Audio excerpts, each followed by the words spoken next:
Welcome to Only Toyota channel. Please like, share and subscribe. Thank you.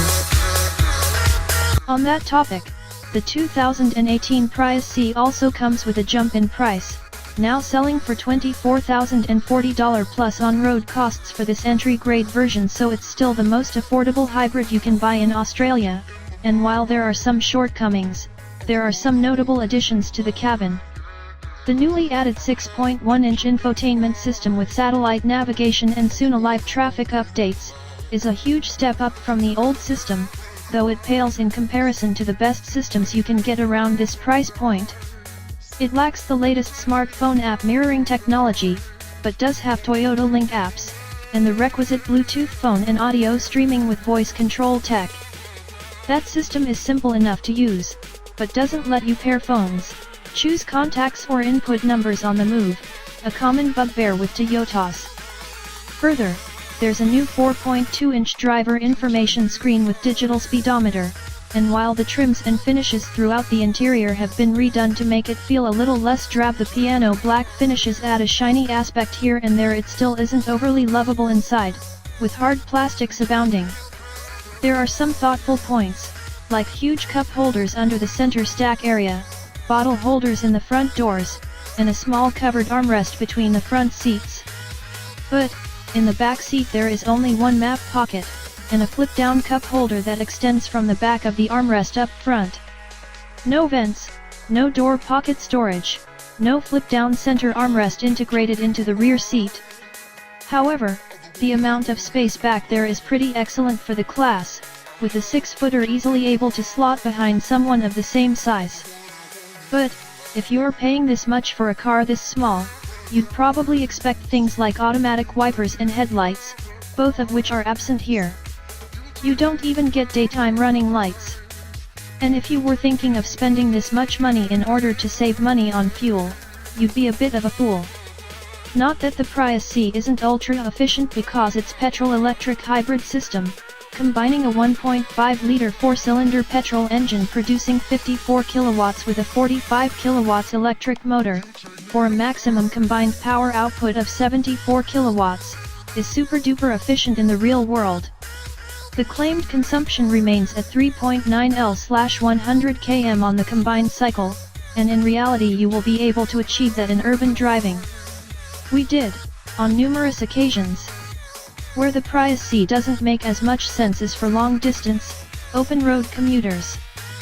Fuel use tends to rise when you hit the open road, as the battery pack and regenerative brakes work less to lower the consumption of petrol. For context, we saw 4.4 L/100 km on the open road, still respectable, but urban driving is where this thing does its thing. Its performance is more suited to urban running. The little hatchback gets away from a standstill pretty quick, but once you hit 50 km per hour it starts to lose momentum. The continuously variable transmission is adept at dealing with getting to that sort of speed, and holding it up hills and down, but it's a really noisy drivetrain. The engine/CVT drone is accompanied by all manner of grunts, groans, and buzzes from the car's complicated electrical hardware, and the noise intrusion just gets worse the faster the car is moving. At 100 km per hour there's an inordinate amount of noise in the cabin, be it from tire roar, wind, or drivetrain whinge. And when a storm hits, the rain noise is akin to being under a tin roof, one that just happens to be a few centimeters from your head. Whether you're going fast or slow, you can feel the road surface beneath you. In fact, it's almost as though you can pick out every little rock in the hot mix, such is the level of vibration that can be felt in the cabin. Some people like me may find this kind of comforting, it makes you feel connected to the road. Others may hate it.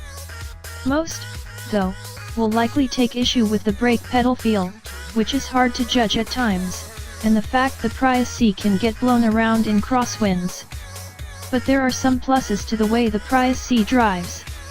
The steering is accurate and decently responsive, particularly when parking, and the ride is well sorted for a car that weighs in at just 1,140 kilograms despite its hybrid hardware. There's some body roll and tighter bends at higher speeds, and the stability control system is a bit overactive, but in all likelihood that's not the sort of driving this car will encounter.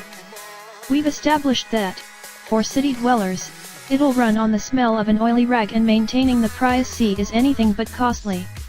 Services are due every 6 months /10,000 km, which may be something of an inconvenience, but with a capped cost of $140 per visit for the first 3 years /60,000 km worth of maintenance, it's an affordable ownership prospect.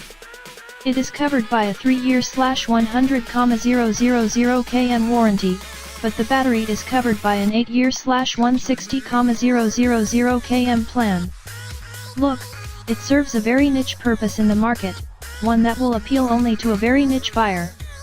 And for that buyer, the Prius C is a likable and honest little car.